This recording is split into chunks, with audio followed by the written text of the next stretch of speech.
Hello, welcome to easy class by മൂസിയിലേക്ക് എല്ലാവർക്കും സ്വാഗതം. ഞാൻ ഇന്ന് നോക്കുന്നത് 2ാം ക്ലാസ്സിൻ്റെ മലയാളമാണ്. അപ്പോൾ പുതിയ ടെക്സ്റ്റ് ബുക്കാണ്. പിന്നെ അതേപോലെ എന്തൊക്കെയാണ് ഓണം എക്സാമിന് എന്തൊക്കെയാണ് പഠിക്കേണ്ടത് എന്നാണ് ഈ ഒരു വീഡിയോയിൽ പറഞ്ഞു തരുന്നത് കേട്ടോ. അപ്പം നിർബന്ധമായിക്കാണ്ട് ലാസ്റ്റ് വരെ കാണാം. കാരണം ഇമ്പോർട്ടൻ്റ് ടോപ്പിക്സും അതേപോലെ ക്വസ്റ്റ്യൻസും മാത്രമായിരിക്കും നോക്കല്ലോ കേട്ടോ.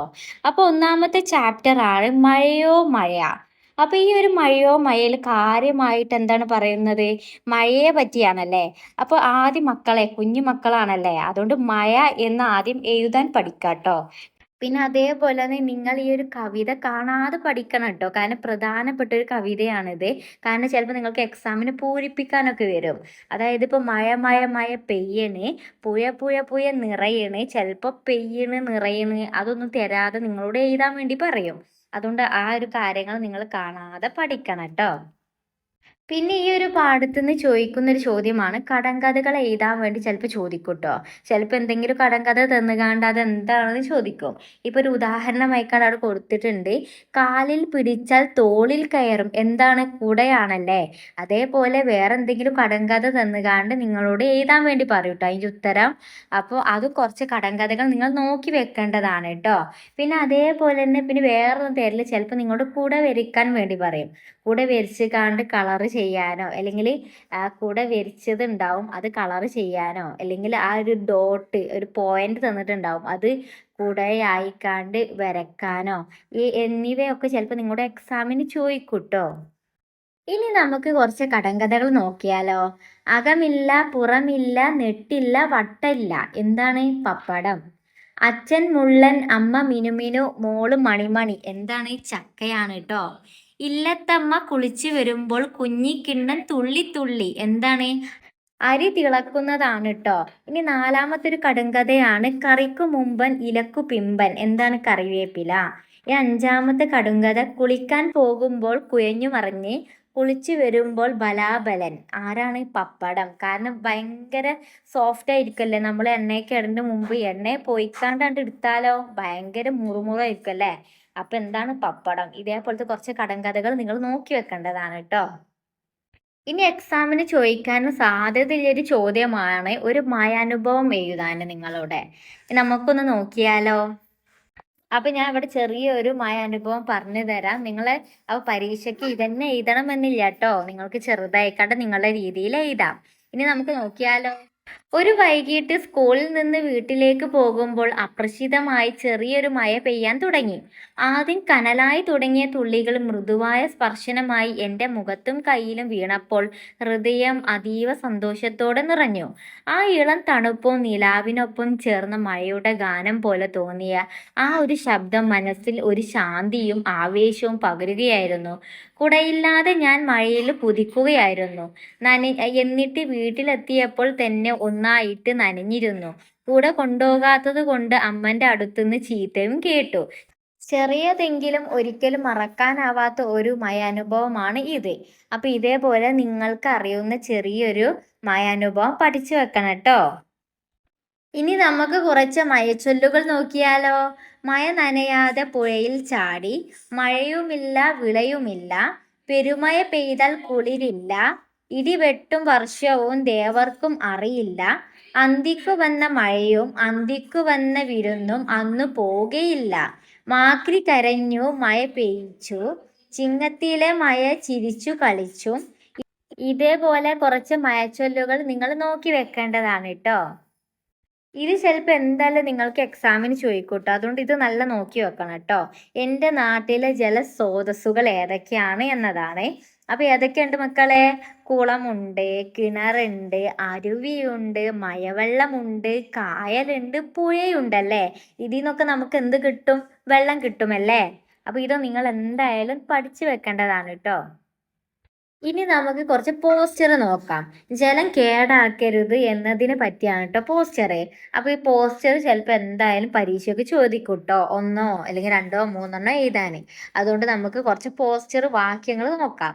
അപ്പം ജലം ജീവാമൃതം, ജലമില്ലെങ്കിൽ ജീവനുമില്ല, പുഴകളും തടാകങ്ങളും ശുദ്ധമായി കാത്തു സൂക്ഷിക്കൂ. ഒരു തുള്ളി വിഷം മതി ഒരു ജലാംശം വിഷമാകാൻ. തെളിനീരൊഴുകും പുഴകൾ മാലിന്യ കൂമ്പാരമാക്കരുത്. നമ്മുടെ ജലം നമ്മുടെ ഭാവി, അതിനെ മലിനമാക്കാതിരിക്കുക. അഴുക്കിൽ നിന്ന് ആരോഗ്യം പ്രതീക്ഷിക്കരുത്. ജലം ജീവനാണ്, മാലിന്യം മരണവും. അപ്പൊ ഇതേപോലത്തെ കുറച്ച് പോസ്റ്റർ അപ്പൊ നിങ്ങളുടെ അടുത്തുണ്ടെങ്കിൽ അത് പഠിക്കുക, അല്ലെങ്കിൽ ഇതിൽ കുറച്ച് നോക്കി വെച്ചാൽ മതി കേട്ടോ. ഇനി നമുക്കൊരു സംഭാഷണം നോക്കാം. അപ്പൊ മഴവില്ലും കുട്ടിയും തമ്മിലുള്ള ഒരു സംഭാഷണം പൂർത്തിയാക്കാമോ? ഇനി നമുക്കൊരു സംഭാഷണം ചെയ്തു നോക്കാം, കുട്ടിയും മഴവില്ലും തമ്മില്. അപ്പൊ കുട്ടി: മഴവില്ലേ, ഹായ്, നിന്നെ കാണാൻ എന്തു ഭംഗിയാ. അപ്പൊ മഴവില്ല്: നന്ദി കുഞ്ഞെ, വളരെ സന്തോഷം കേട്ടതിൽ. അപ്പൊ കുട്ടി: എപ്പോഴും നിന്നെ കാണാൻ പറ്റാത്തത് എന്താ? അപ്പൊ മഴവില്ല്: ഞാൻ വരാൻ മഴയും സൂര്യനും ചേർന്നേ വരൂ, അതാണ് രഹസ്യം. അപ്പൊ കുട്ടി: കുറച്ചു നേരം കൂടി ഉണ്ടാകുമല്ലോ. അപ്പൊ മഴവില്ല്: നിനക്കായി എന്റെ നിറങ്ങൾ നിലനിർത്താം നിന്റെ ഓർമ്മയിൽ. അപ്പൊ ഇതേപോലെ ഒരു വേറെ സംഭാഷണം നിങ്ങൾക്ക് ചിലപ്പം എഴുതാനുണ്ടാവും, ചിലപ്പോൾ കുട്ടികൾ തമ്മിലാവാം, അല്ലെങ്കിൽ കുട്ടിയും മഴവില്ലും ഇതേപോലെ ചോദിക്കാട്ടോ. ഇനി നമുക്ക് കുറച്ച് കടുങ്കഥയും ഉത്തരവുമായി വരച്ച് ചേർത്താലോ. ഒറ്റക്കാലം ചന്തക്ക് പോയി. ആരാണ്? കുട. ആ മേലെ വീട്ടിലെ മുത്തശ്ശിയുടെ പൊട്ടിച്ചിരിയും പേടിപ്പിക്കും. എന്താണ്? മിന്നലും ഇടിയുമാണ് ഇവിടെ ഉദ്ദേശിക്കുന്നത് കേട്ടോ. ആകാശത്തൊരു പഞ്ഞിക്കെട്ട്. എന്താണ്? മേഘം.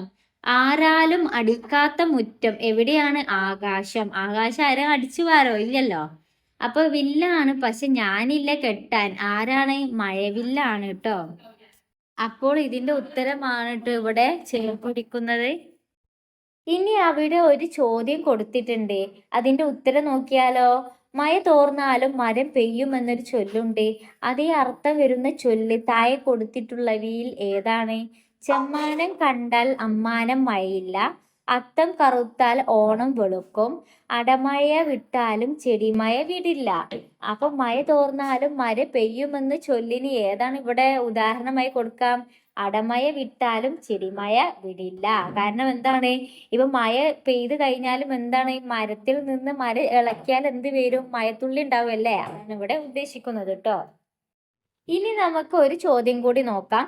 കുളവും തോടും കാടും മേടും ഇതേപോലെ ഒരുമിച്ച് ചേർക്കാവുന്ന മറ്റേതെങ്കിലും 4 പദങ്ങൾ എഴുതുക. അപ്പൊ നമുക്ക് നോക്കാം. കാടും മഴയും, രാവും പകലും, ചക്കയും മാങ്ങയും, അച്ഛനും അമ്മയും, കാറ്റും കടലും. ഇത് ചിലപ്പോൾ പരീക്ഷയ്ക്ക് ചോദിക്കാൻ സാധ്യത ഉണ്ട് കേട്ടോ, അതുകൊണ്ട് ഇത് നിങ്ങൾ നോക്കണം കേട്ടോ. ഇനി നമുക്ക് രണ്ടാമത്തെ പാഠത്തിൽ നിന്ന് എന്തൊക്കെ ചോദിക്കാം എന്ന് നോക്കാം. അപ്പൊ രണ്ടാമത്തെ പാഠത്തിന്റെ പേരെന്താണ്? നന്നായി ഉണ്ണാൻ. ഇനി നമുക്ക് ചോദ്യോത്തരങ്ങൾ നോക്കാം. അപ്പോൾ ഒന്നാമത്തെ ചോദ്യമാണ്, കൃഷിക്ക് എന്തെല്ലാം ഉപകരണങ്ങളാണ് ആവശ്യമുള്ളത്? അപ്പോൾ ഉപകരണങ്ങളും ഉപയോഗവും കൊടുത്തിട്ടുണ്ട് കേട്ടോ. അപ്പൊ നമുക്ക് നോക്കിയാലോ. അപ്പൊ ഉപകരണമാണ് കോടാലി. അപ്പൊ ഒരു കൃഷി ഉണ്ടാക്കാൻ നമുക്ക് എന്താ ആവശ്യം? കോടാലി ആവശ്യമുണ്ടല്ലേ. കോടാലി എന്തിനാണ്? പുല്ല് വെട്ടാന്, കുഴിയെടുക്കാന്, മണ്ണ് ഇളക്കാന്, ഇതിനൊക്കെയാണ് നമുക്ക് എന്താവശ്യം? കോടാലി. ഇനി അരിവാള്. അരിവാൾ നമുക്ക് എന്തിനാവശ്യം? അപ്പൊ കൊയ്യല്, തണ്ടുകൾ വെട്ടല്, ഇതിനൊക്കെ നമുക്ക് എന്താ വേണ്ടിയത്? അരിവാള് വേണല്ലേ. പിന്നെന്താ നമുക്ക് ആവശ്യം? നെങ്ങാല്. അതെന്താ? മണ്ണ് ഉഴുത് വിത്തിടാനാണ് നെങ്ങാല് നമുക്ക് ആവശ്യം കേട്ടോ. പിന്നെ ട്രാക്ടർ. ട്രാക്ടർ എന്തിനാവശ്യം? വയൽ ഉഴുത് വിളകൾ നട്ടുപിടിപ്പിക്കാൻ ഉപയോഗിക്കുന്നതാണ് എന്ത്? ട്രാക്ടർ. അത് നമുക്ക് എന്ത്? കൃഷി ഭയങ്കര എളുപ്പമാക്കാനുള്ളതാണ് കേട്ടോ. ഇനി നമുക്ക് എന്തെല്ലാം കൃഷികളാണ് നമുക്ക് ചുറ്റുമുള്ളതെന്ന് നോക്കിയാലോ കുറച്ച്. അപ്പോൾ ഒരുപാട് കൃഷി ഉണ്ടല്ലേ, അതിൽ കുറച്ചു മാത്രമാണ് നമ്മൾ നോക്കുന്നത് കേട്ടോ. അപ്പൊ ധാന്യ കൃഷികൾ എന്തൊക്കെയാണ്? നെൽകൃഷി, ഗോതമ്പ് കൃഷി, ഇതൊക്കെ എന്തിൽ പെടുന്നവയാണ്? ധാന്യ കൃഷിയിൽ പെടുന്നവയാണ്. ഇനി പച്ചക്കറി കൃഷി ഏതൊക്കെ ഉദാഹരണമായി കണ്ടത് കൊടുക്കാം?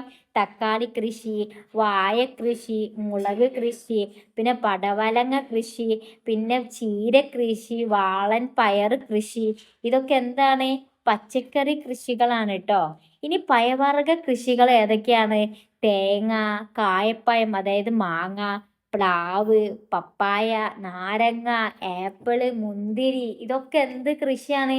ഇതൊക്കെ പഴവർഗ കൃഷികളാണ് കേട്ടോ. അപ്പൊ നമ്മൾ കുറച്ച് കൃഷികൾ ഏതൊക്കെയാണെന്ന് നോക്കിയല്ലേ. അപ്പൊ നമ്മൾ ഇതുവരെ എന്തൊക്കെയാ നോക്കി രണ്ടാമത്തെ പാഠത്തില്? അപ്പം എന്തൊക്കെയാണ് കൃഷിന് ഉപയോഗിക്കുക എന്ന് നോക്കി, എന്തൊക്കെ കൃഷി ചെയ്യാമെന്ന് നോക്കി. ഇനി എന്താണ് കൃഷിപ്പണി അല്ലാതെ വേറെ എന്തെല്ലാം തൊഴിലുകൾ നമ്മുടെ നാട്ടിലുണ്ട്? അപ്പൊ കൃഷി അല്ലാതെ വേറെ എന്തൊക്കെ പണികൾ ആൾക്കാർ ചെയ്യലുണ്ട്? നമുക്ക് കുറച്ച് ഉദാഹരണം നോക്കിയാലോ? അപ്പൊ വ്യാപാരികളുണ്ട്, ഡ്രൈവർമാരുണ്ട്, പാലുകാരനുണ്ട്, പാലൊക്കെ കൊണ്ടുപോയി കൊടുക്കുന്ന ആൾക്കാരൊക്കെ ഉണ്ടാവുമല്ലോ, അതാണ് പാലുകാരൻ. പോലീസ് ഉണ്ട്, അധ്യാപകനുണ്ട്, ഡോക്ടർ ഉണ്ട്, മത്സ്യത്തൊഴിലാളികളുണ്ട്. ഇവരൊക്കെ നമ്മുടെ നാട്ടിൽ പണിയെടുക്കുന്നുണ്ടല്ലേ, അല്ലാതെ കൃഷിപ്പണിക്കാർ മാത്രല്ലല്ലേ. അപ്പോൾ നിങ്ങൾ ഇതൊക്കെ നിങ്ങൾ നോക്കി വെക്കേണ്ടതാണ് കേട്ടോ. ഇനി എക്സാമിന് ചിലപ്പോൾ ഇത് ചോദിക്കാം, ചേർത്ത് എഴുതാൻ വേണ്ടി 2 വാക്കുകൾ തരും, അത് ചേർത്ത് എഴുതാൻ വേണ്ടി പറയും കേട്ടോ. അപ്പൊ നിലം ഒരുക്കി, നിലം ഒരുക്കി അതെങ്ങനെ നമ്മൾ കൂട്ടി എഴുതല്? നിലം ഒരുക്കി. ഇനി വിളവ് എടുത്തു, നമ്മളെങ്ങനെ കൂട്ടി വായിക്കല്? വിളവെടുത്തു. ഇനി കതിര് അണിഞ്ഞു, എങ്ങനെ കൂട്ടി വായിക്ക? കതിരണിഞ്ഞു. ഞാനിവിടെ എഴുതിയിട്ടില്ല, അത് നിങ്ങൾ എഴുതി പഠിക്കണം കേട്ടോ. അപ്പൊ കതിരണിഞ്ഞു. അങ്ങനെ കൂട്ടി എഴുതാൻ ചിലപ്പോൾ നിങ്ങൾക്ക് ചോദിക്കാട്ടോ. അപ്പൊ 1-ാം പാടും 2-ാം പാടും നമ്മൾ നോക്കിയല്ലേ. ഇനി 3-ാം പാടത്തിൽ എന്തൊക്കെ ചോദിക്കാൻ സാധ്യത ഇല്ലത് എന്ന് നോക്കാം. അപ്പൊ നമ്മുടെ 3-ാം പാടത്തിന്റെ പേരെന്താണ്? എന്താണ് അമ്മേ സ്വാതന്ത്ര്യം? നമുക്ക് നോക്കാം. അപ്പോൾ നമുക്ക് ആദ്യം തന്നെ പറയാനില്ലേ, ഇത് ചിലപ്പോൾ പ്രധാനമായിക്കാണ്ട് ചോദിക്കും കേട്ടോ. ഒരു പതാക, നമ്മുടെ പതാക തന്നുകാണ്ട് അതിന്റെ നിറം കൊടുക്കാൻ വേണ്ടി പറയും. നമ്മുടെ പതാകത്തിന്റെ നിറം എന്താണ്? നമ്മുടെ ദേശീയ പതാകക്ക് 3 നിറങ്ങളുണ്ടല്ലേ. നമ്മുടെ പതാകത്തിന്റെ ഏറ്റുമേലെ എന്ത് നിറമാണ്? കുങ്കുമ നിറം അല്ലെങ്കിൽ ഓറഞ്ച് നിറം കേട്ടോ. അതിന്റെ നടുക്ക് എന്ത് നിറാണ് വരിക? വെള്ള നിറമാവും കേട്ടോ. പിന്നെ അതിന്റെ അടിയിലോ പച്ച നിറവും, പിന്നെ മധ്യത്തിലായിക്കാണ്ട് അതിന്റെ നടുവിലായിക്കാണ്ട് എന്തുണ്ട്? അശോക ചക്രവും ഉണ്ട്. അപ്പൊ എന്തൊക്കെ നിറം നമ്മുടെ പതാകത്തിന് ഇല്ലത്? അപ്പൊ ഓറഞ്ച്, പിന്നെ അതേപോലെ വെള്ള, പച്ച. അത് ചിലപ്പോൾ നിങ്ങൾക്ക് കൊടുക്കാനുണ്ടാവും കേട്ടോ. അതുപോലെ തന്നെ ഈ ഒരു സ്വാതന്ത്ര്യം എന്ന് പറഞ്ഞ കവിത നിങ്ങൾ നോക്കി വെക്കേണ്ടതാണ് കേട്ടോ. ചിലപ്പോൾ പൂരിപ്പിക്കാൻ വേണ്ടി ഇത് ചോദിക്കാനുള്ള ചാൻസ് ഉണ്ട്. അപ്പൊ ചന്തുവിനുണ്ടൊരു സന്ദേശം, എന്താണ് അമ്മേ സ്വാതന്ത്ര്യം? ഇത് ചിലപ്പോൾ സ്വാതന്ത്ര്യം എന്ന് പറഞ്ഞത് അവിടെ കൊടുക്കലുണ്ടാവൂല, അവിടെ നമ്മൾ പൂരിപ്പിക്കാനൊക്കെ ചിലപ്പം ചോദിക്കും കേട്ടോ. അതുകൊണ്ട് ഈ ഒരു കവിതയും നിങ്ങൾ നല്ലോണം എഴുതി പഠിക്കേണ്ടതാണ് കേട്ടോ, എന്നാലും അക്ഷരം തെറ്റാതെ എക്സാമിന് എഴുതാൻ പറ്റുമല്ലോ കേട്ടോ. ഇനി നമുക്കൊരു ചോദ്യം നോക്കാം. സ്വാതന്ത്ര്യ ദിനത്തിൽ സ്കൂളിൽ എന്തൊക്കെ പരിപാടികൾ ഉണ്ടായിരുന്നു? അപ്പൊ എന്തൊക്കെ പരിപാടികളാണ് നമുക്ക് സ്വാതന്ത്ര്യത്തിന് സ്കൂളിൽ ഉണ്ടാവല്?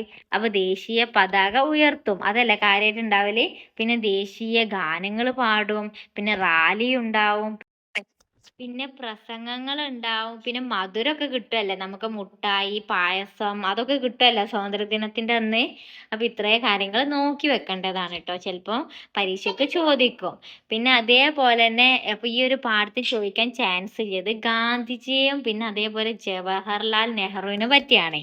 അപ്പം ആ 2 വ്യക്തികളെ പറ്റി നിങ്ങൾ കുറച്ച് നോക്കി വെക്കേണ്ടതാണ് കേട്ടോ. അപ്പോൾ ഇത്രയും കാര്യങ്ങളാണ് നിങ്ങൾക്ക് എക്സാമിന് വരാൻ. അപ്പോൾ സാധ്യതയില്ല കുറച്ച് ക്വസ്റ്റ്യൻ ആൻസറും ടോപ്പിക്കും ഒക്കെ കേട്ടോ. പിന്നെ അതേപോലെ പാഠം നന്നായി വായിക്കാം കേട്ടോ, പാഠത്തുനിന്ന് മാത്രമേ ചോദ്യങ്ങൾ വരല്ലോ കേട്ടോ.